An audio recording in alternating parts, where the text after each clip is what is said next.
Semana passada, no dia 10 de maio, e nós estamos em 2021, foi publicada na revista Science uma matéria sobre um artigo da revista PNAS.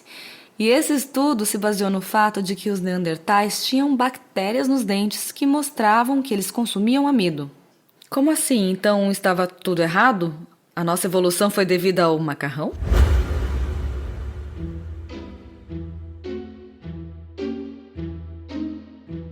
Comida sem filtro. Saúde, low carb, estilo de vida, evidências científicas e, claro, nossas opiniões. Toda semana um episódio novo e gratuito para você. Comigo, Dr. Souto. E comigo, Sari Fontana.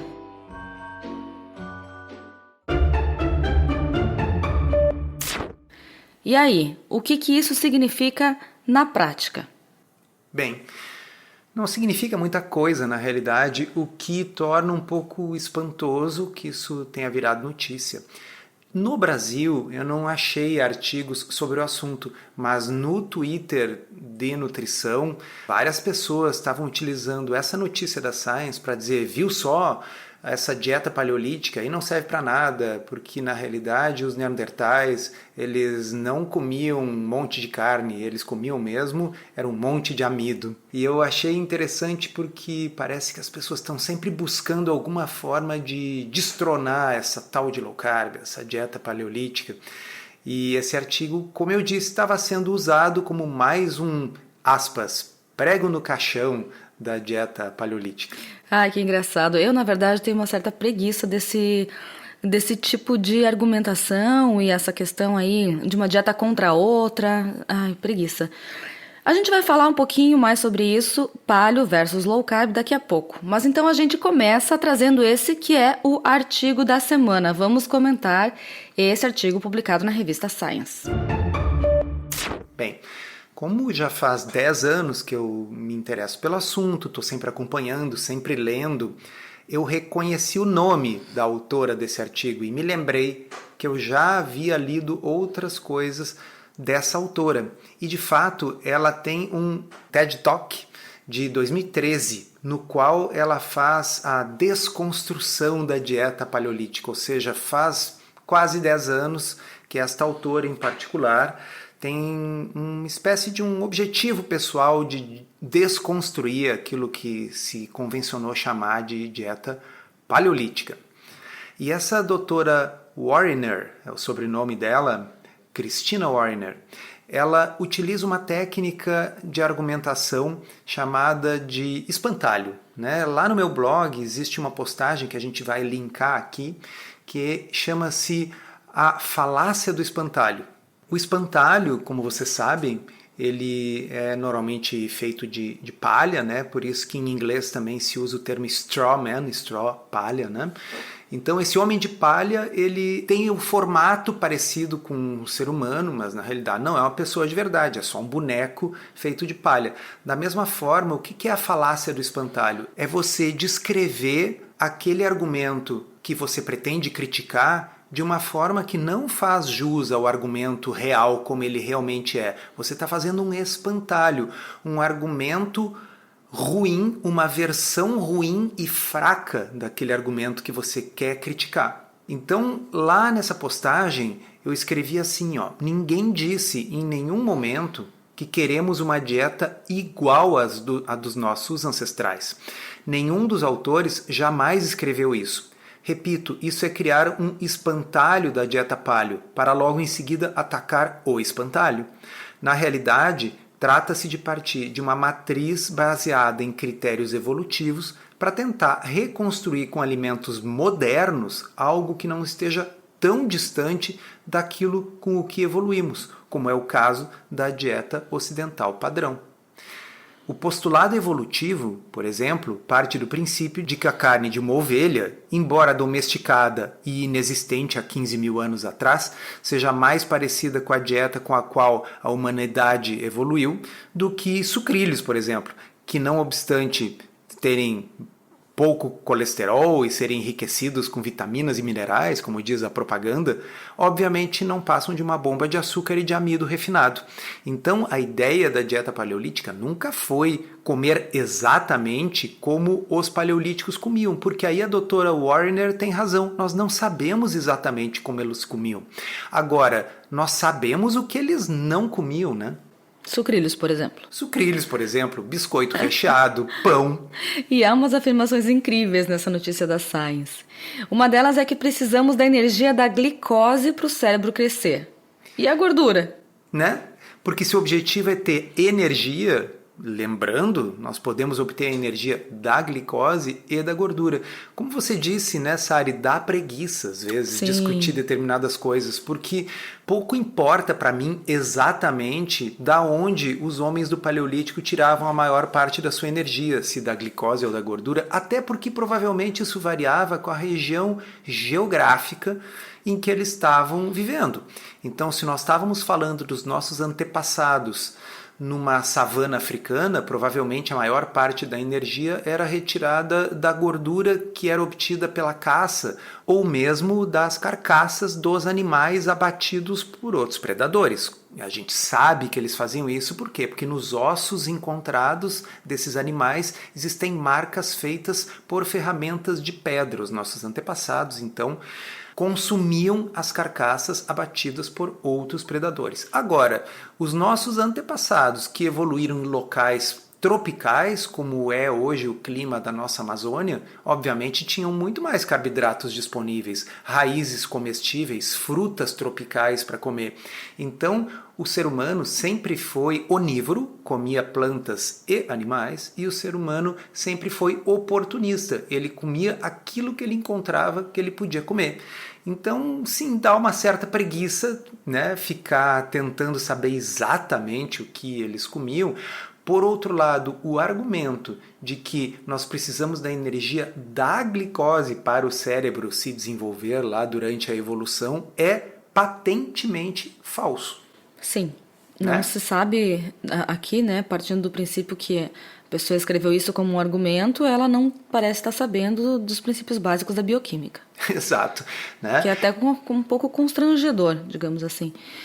Outra coisa afirmada nessa notícia da Science é que precisamos da glicose da dieta para o cérebro, o rim e as hemácias. E você escreveu isso naquela postagem, o cérebro não precisa de glicose, o jejum mais longo da história, lá no blog há muitos anos atrás. Há muitos anos atrás, no qual a gente explica, né, que, primeiro, o organismo é capaz de fabricar a totalidade da glicose que o corpo precisa, e o cérebro, e o rim, e as hemácias, mesmo que a gente coma zero carboidratos.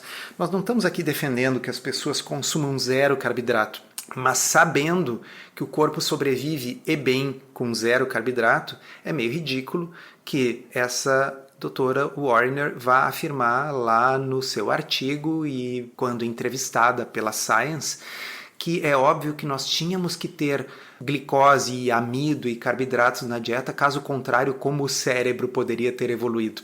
Nessa postagem de anos atrás, que está linkada aqui também no episódio lá do blog, eu falo sobre o jejum mais longo já relatado na literatura científica. Foi um jejum praticado por uma pessoa que pesava cerca de 200 quilos.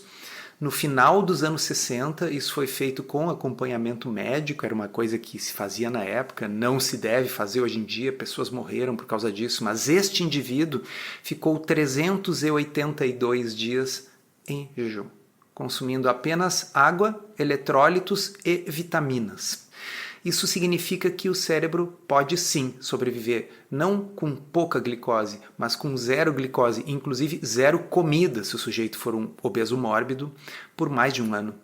Então, a gente já sabe que não há necessidade de haver glicose na dieta, e, mais uma vez, é meio constrangedor e dá uma certa preguiça que em 2021 a gente esteja vendo isso sendo afirmado e repercutido por uma revista do prestígio que a Science tem.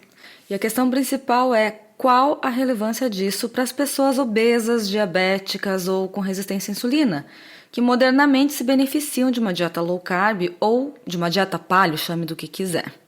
Exatamente. Então, digamos que você, que está nos ouvindo, tenha adotado uma dieta low carb e tenha perdido peso.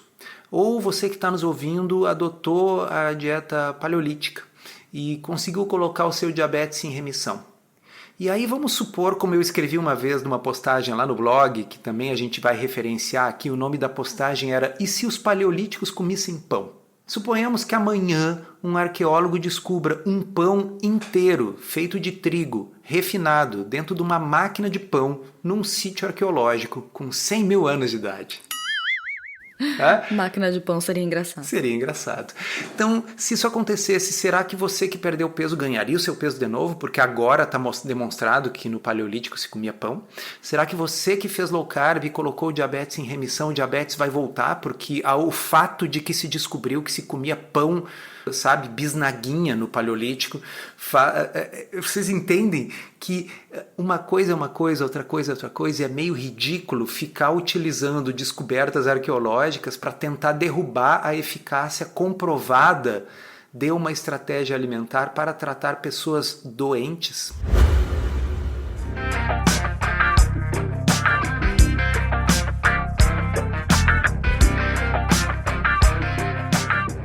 Então agora eu acho que a gente pode entrar mais a fundo no tema principal desse episódio, que é qual é a diferença entre essas terminologias de low carb e paleo. Quando a pessoa ataca paleo, o termo paleo, né? Ela está também atacando low carb? É esse o objetivo, será?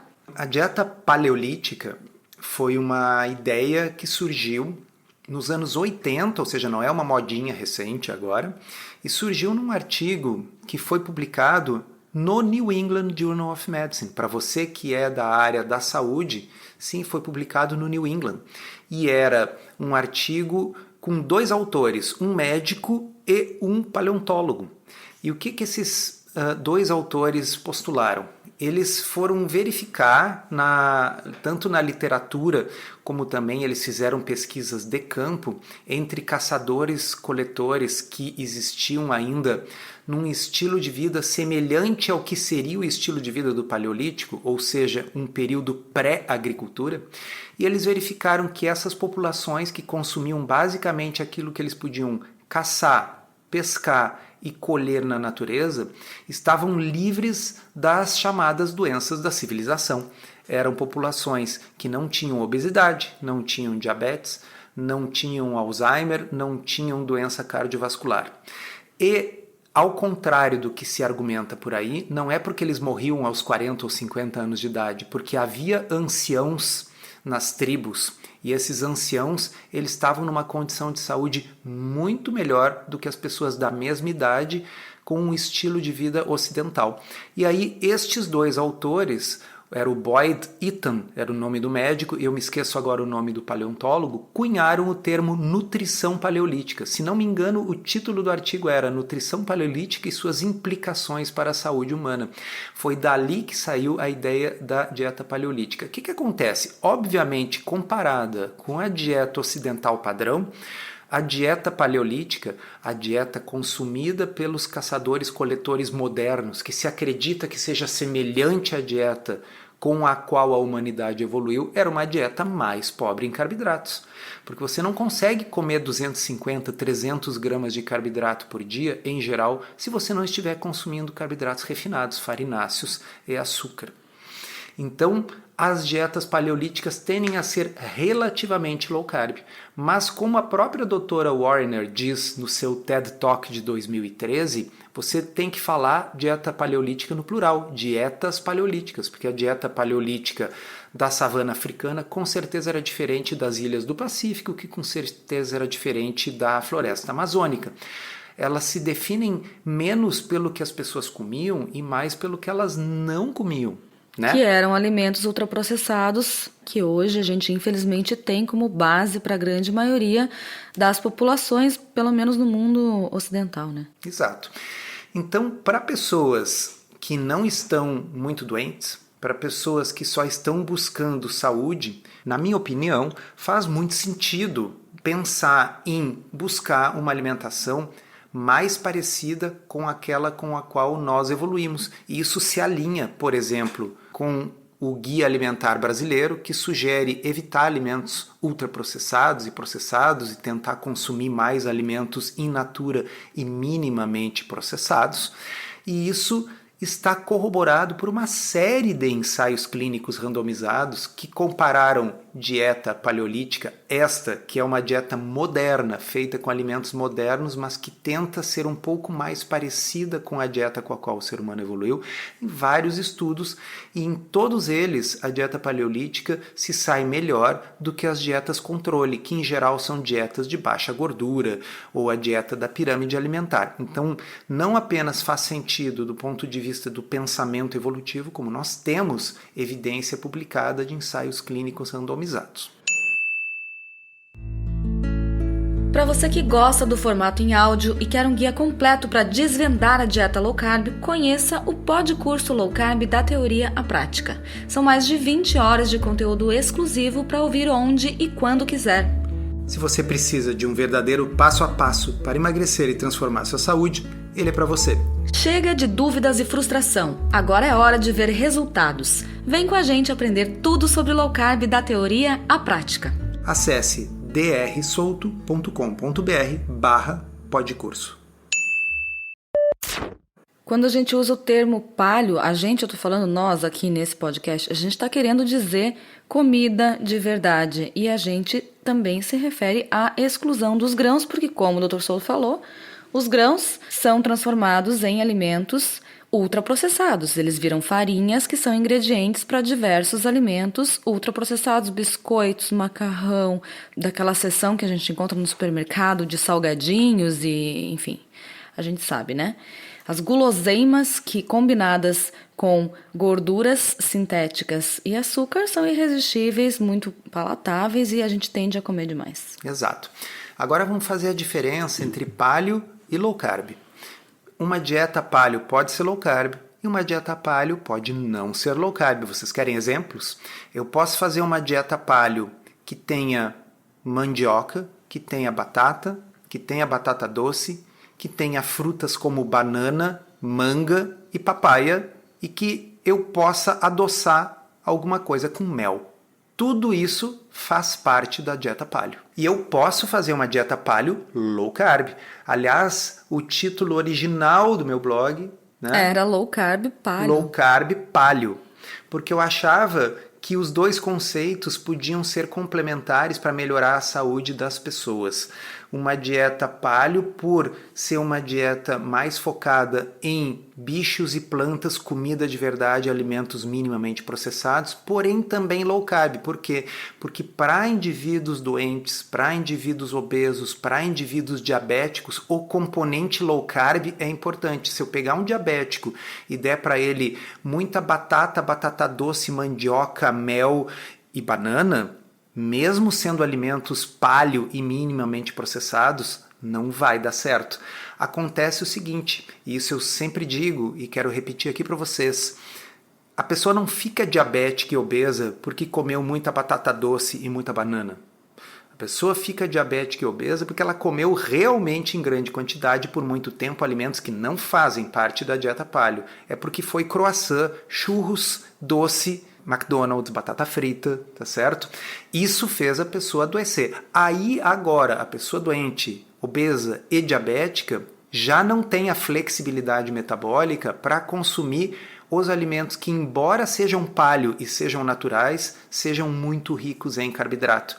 Mas essa pessoa perdeu essa flexibilidade metabólica pelo consumo excessivo de alimentos modernos. Agora, uma dieta low carb também não necessariamente precisa ser paleo, ou seja, ela não precisa ser feita apenas com alimentos ancestrais, apenas com comida de verdade, e as civilizações modernas, em sua maioria, não são compostas por caçadores-coletores.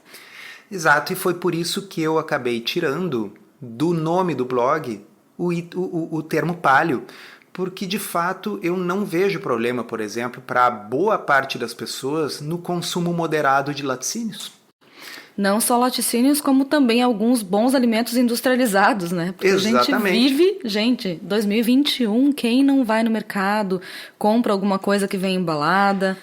Então, assim, chocolate amargo, 85%, tinha no Paleolítico? Claro que não. E eu adoro e acho que pode fazer parte de uma dieta low carb. Whey protein? Não tinha no Paleolítico. E olha, o Whey Protein é um exemplo bem legal nessa área, porque o Whey Protein é um alimento ultraprocessado, não há como fugir disso, né? Sim. É um alimento ultraprocessado, ele é um laticínio e, portanto, né, como os nossos antepassados não extraíam leite de mamutes selvagens, significa que laticínios não faziam parte da dieta paleo, e não obstante tem uma série de estudos mostrando que ele pode cumprir boas funções na saúde e na composição corporal dos indivíduos. Vinho tinha no Paleolítico? Não tinha. Mas o vinho ele é pobre em carboidrato, consumido com moderação, ele pode fazer parte de uma dieta low carb e tem aí uma série de estudos observacionais que mostram que talvez seja inócuo ou, segundo alguns estudos, consumido com moderação possa até ser benéfico, ou pelo menos está associado em estudos de epidemiologia nutricional, ou seja, provavelmente muito mal não deve fazer. Então, eu acho que a gente não deve utilizar os princípios da dieta paleolítica de forma dogmática. Mas, puxa, nem os autores dos livros de dieta paleolítica utilizavam esses princípios de forma dogmática. A gente deve utilizá-los como um ponto de partida, não como um ponto de chegada, como um raciocínio evolutivo, né? Existe aquele grande biólogo que dizia que nada na biologia faz sentido sem ser através da lente da evolução. Então nós temos sim que pensar que faz todo sentido que se nós consumirmos uma dieta que não for tão diferente daquela com a qual nós evoluímos, é bem provável que isso nos ajude a atingir bons desfechos. Mas isso não significa que se a gente descobrir, por exemplo, o Whey Protein, que é uma proteína extraída do leite altamente processada, e que os estudos mostram que, sendo utilizada de forma adequada para quem precisa, ela produz bons desfechos, mas os paleolíticos não tinham whey, aliás, não tinham nem leite, então não vou consumir. Essa é uma forma meio tacanha de ver a coisa. E é esse, eu ia dizer straw man, esse né? espantalho, esse espantalho da dieta paleo que é atacado pela doutora Warner, seja em 2013 no seu TED Talk, seja agora nessa matéria da Science.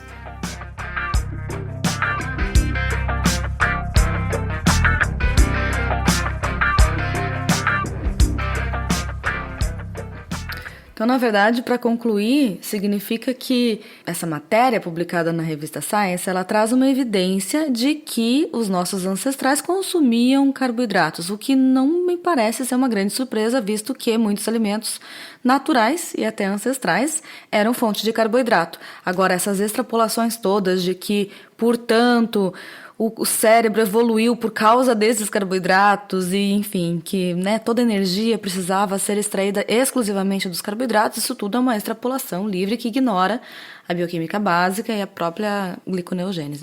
Exatamente. E, principalmente, eu acho que tem pouca ou nenhuma relevância para uma população que não é paleolítica, que é a população moderna, que é uma população predominantemente doente, na qual os ensaios clínicos randomizados já mostraram que tanto uma dieta paleo como uma dieta low carb ajudam a combater doenças, reverter doenças e produzir o emagrecimento. Então, fico alerta e não se deixe influenciar por esse tipo de notícia tendenciosa, que deveria ser apenas o quê? Um achado interessante, mais um acréscimo ao conhecimento humano, mais uma teoria sobre o que as pessoas comiam ou deixavam de comer milhares de anos atrás. Encerramos assim esse episódio do Comida Sem Filtro, que foi idealizado, roteirizado e produzido por nós. Se você gostou, divulgue para os seus amigos e inscreva-se na sua plataforma preferida para não perder nenhum episódio. As informações contidas neste podcast são apenas para fins informativos e podem não ser apropriadas ou aplicáveis às suas circunstâncias individuais. Este podcast não fornece aconselhamento médico ou profissional e não substitui a consulta com um médico ou nutricionista. Não use este podcast para diagnóstico ou tratamento médico. Qualquer sugestão é apenas uma recomendação geral, que não é específica para qualquer pessoa ou doença em particular.